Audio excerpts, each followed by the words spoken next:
हमारी मस्जिद में पाबंदी के साथ में नमाज के लिए आए, तो आप बताइए किसी गैर की, किसी बदमज़हब की हिम्मत नहीं होगी हमारे मस्जिद में पैर रखने। ना मस्जिद के ट्रस्टियों की हिम्मत होगी कि कोई पिलपिलापन अपने अंदर पैदा करे।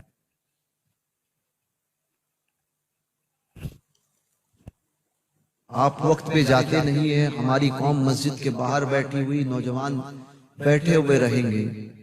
तरावी भी उस वक्त पढ़ते हैं या नमाज में हालत तरावी में उस वक्त पहुंचते हैं कि जब इमाम जो है वो रुकू में जाने वाला हो, और फिर उन मेंढकियों को जुकाम सूझता है कि जो कुरान पाक कभी नहीं सुनता, उसको सिर्फ रमजान में तरावी में कुरान सुनना होता है। फिर वो कहता है कि माइक की लानत लेकर आओ, माइक लगाओ, आवाज पीछे नहीं जा रही। ये कहता है इमाम साहब की आवाज पीछे नहीं आ रही, कुरान सुनते नहीं, मजा नहीं आता है। जैसे सारा साल वो कुरान ही पढ़ता है। उसको बोलो एक आयत पढ़ के दिखाए, समझे, तो वो सूरह फातिहा सही नहीं पढ़ेगा, उसको कुरान का लुत्फ पीछे की सब में चाहिए। वो इतना बड़ा पारसा हो गया कि वो चाहता है कि नहीं कुरान जैसा, वो अरबी को उसको सारी अरबी समझ में आ रही है, वो सारा तर्जुमा समझ रहा है, समझे। उसको यालमून और तालमून के अलावा कुछ समझ में नहीं आता, समझे। लेकिन उसको कुरान चाहिए, सुनने में चाहिए। इसलिए वो कहता है कि माइक लाओ। उसे ये नहीं पता कि इस्तिंजा का तरीका क्या है, धोने का, है ना, पाक होने का तरीका क्या है, मगर उसको चाहिए नमाज पाबंदी के साथ। इस्तिबरा जो है वो वाजिब है, उसे वो नहीं पता कि उसको कैसे किया जाए, वो उसे पता नहीं है। वो सोचता है कि चौथी पांचवी सफ में जो है इमाम साहब, वो ट्रस्टी कोई जो है वो खड़ा हो जाए, मैं किसी पर तान नहीं करता, समझे। अब वो जाकर कोई ये कहे कि हमारे ताल्लुक से कह रहे थे, तो मैंने किसी के ताल्लुक से नहीं कहा, मगर जो इसमें है वो उसके ताल्लुक से जरूर कहा, समझे। कि बुरा उसी को लगता है कि जो खुद मुलविस होता है। तो बहर कैफ ये चीजें होती है। वो ट्रस्टी ये समझता है कि मैं मस्जिद का मालिक हूं, तो याद रखिए मस्जिद का मालिक अल्लाह तबारक व तआला है। अल्लाह ने मुकद्दर में तुम्हारे ये सादत बख्शी है कि अल्लाह ने अपने घर की खिदमत के लिए तुम में से चंद को चुन लिया, तो इसे सादत जाने। तो ये महीना आएगा तो कुछ बरसातियों को, कुछ मेंढकियों को जुकाम आएगा कि होना चाहिए, इतना बड़ा मजमा है, और फिर दलील के लिए फला मस्जिद में होती है वो हजारों की तादाद में, क्या वहां नमाज नहीं होती, फला में आते हैं तो वहां नमाज नहीं होती, इसकी नहीं होती, उसकी नहीं होती। भैया इसकी उसकी देखने में अपनी क्यों खराब कर रहा है, समझे।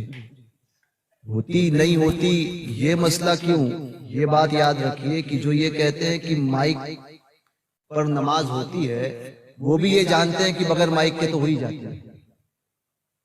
इख्तिलाफ इस चीज पर है कि इस पे होती है या नहीं होती, और इस पर हुक्म देने वाले, इसके अदम जवाज पर हुक्म देने वाले वो हैं जिनके तक़वो तहारत का, इल्म का, जिनके मर्तबे का, जिनके मकाम का कोई उनके दौर में और उनके बाद में कोई उनका सानी नहीं। हुजूर मुफ्ती आजम फरमाते नहीं होती।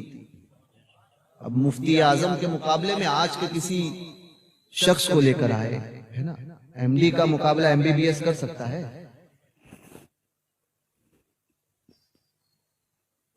तो उसकी बात को माना जाएगा। दवाई उससे लोगे जो एमडी है, या दवाई उससे लोगे कि जो अभी तक पढ़ ही रहा है, जो एमबीबीएस में भी नहीं पढ़ पहुंचा, जो बीयूएमएस और बीएमएस कर रहा है किसी मर्ज में, तो आप कहेंगे कि एमडी की दवाई ज्यादा फायदेमंद होगी। तो भैया जब एमडी ने दवाई दी है तो एमडी के ऊपर ही तो अमल कीजिए, उसकी बात पर। तो बहर कैफ, तो ये चीजें होती है। सुनना तो पहली बात तो ये है कि तिलावत का सुनना जो है वो कुरान का कान तक पहुंचना कि सुनोगे तभी नमाज होगी, ये हम पर जरूरी नहीं है। पहली बात तो ये, बहुत सी वजूहात है। बहरकैफ मैं ये कहूंगा, तो जिन जगहों पे नहीं है, जिन जगह पे है, वहां से इस लानत को हटाइए, और जिस जगह पर नहीं है वो अपने दिमाग में शैतानी कीड़ों को न निकाले। हुजूर सैयदुल उलमा फरमाते थे कि एक शैतान है, शैतान फरमाते थे। मैंने आज भी हमारे बंबई की बकर कसाब मस्जिद, जिसे आले मुस्तफा की मस्जिद के नाम से पहचाना जाता है, उस मस्जिद में आज भी माइक नहीं है। यहां तक कि खुतबा भी बगैर माइक का होता है और अजान भी बगैर माइक की होती है। तो सैयदुल उलमा फरमाते थे, आले मुस्तफा साहब रहमतुल्लाहि तआला अलैह फरमाते थे कि ये शैतान है, शैतान ये सबसे पहले वहां आता है, यानी अजान की जगह पे बताते थे, सबसे पहले यहाँ आता है। फिर इस शैतान को मिंबर पे आते हुए देर नहीं लगती, और फिर जब मिंबर पे ये शैतान पहुंच जाए तो फिर इसे मुसल्ले पे आते हुए देर नहीं लगती। तो हमने इस शैतान को वहीं से भगा दिया, वहां से अजान की जगह पे मीनार की तरफ इशारा करके बताते थे, वहीं से भगा दिया, तो अब ये अंदर ही नहीं आएगा। तो बहरकैफ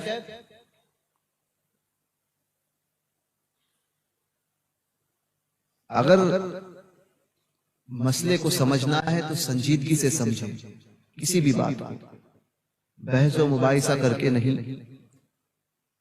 हमारे बुजुर्गों के नजदीक ये चीज नहीं होती, हमें चाहिए कि उसके पीछे चले, पीछे चले। हर एतबार से तो माह रमजान का मुबारक महीना आएगा, नमाजों की पाबंदी करें, 5 वक्ता नमाज जमात के साथ अदा करने की कोशिश करें। नमाजें हम पाबंदी के साथ पढ़ेंगे। कोई बदमजहब हमारे मस्जिद पर कब्जा करने की कभी कोशिश नहीं करेगा, कभी ये बात नहीं होगी। न किसी ट्रस्ट में से किसी इंसान के अंदर पिलपिलापन पैदा होगा, क्योंकि सब कोई जानते रहेंगे कि ये मस्जिद हमेशा अहले सुन्नत के लोगों से भरी हुई रहती है। तो ये एक काम होना चाहिए, खुद पाबंद बन जाएं। तब्दीली हमारे अंदर आना बहुत ज्यादा